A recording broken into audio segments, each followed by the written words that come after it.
தான் காமிக்கிறார் இல்லையா? ஸோ அதனால் எதுவுமே வந்து இட் இஸ் லோ அப்படின்னு ஒன்று கிடையவே கிடையாது. லக்ஷ்மணர் என்ன க்ஷத்ரியர், அவருக்கும் அதே மாதிரி தான் கர்வம் வந்தது. தான் தான் கிரேட்டு, தான் அண்ணனுக்கும் பண்ணுறார், அதே சமயத்தில் பெரிய வீரனாக இருக்கார், புத்திசாலியாக இருக்காருன்னு. ஸோ அந்த ஸ்ரீராமர் வந்து ராவணர்கிட்ட ஸ்ரீராவணர்கிட்ட போய் கற்றுக்க சொல்கிறார். அப்போ ராவணரோட தலைக்கிட்ட போனால் அவர் சொல்லி தரலையே, அவ்வளோ கீழே அவுட்டார நிலமாயிடுத்து, அவரை இது பண்ணியாச்சு, தோல்வி அடைஞ்சிட்டார்.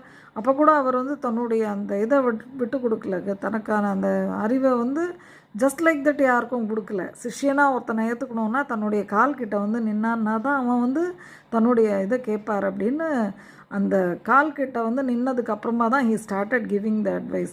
ஸோ அப்போ லக்ஷ்மணர் வந்து அதை அந்த ப்ரீச்சிங் எல்லாம் கேட்டதுக்கப்புறமா லக்ஷ்மணருக்கு ஐயோ இத்தனை விஷயம் இவருக்கு தெரிஞ்சிருக்கே, நம்ம அப்படி பண்ணிட்டோமேன்னு அதுக்கப்புறம் காலை தொட்டு நமஸ்காரம் பண்ணினாராம்.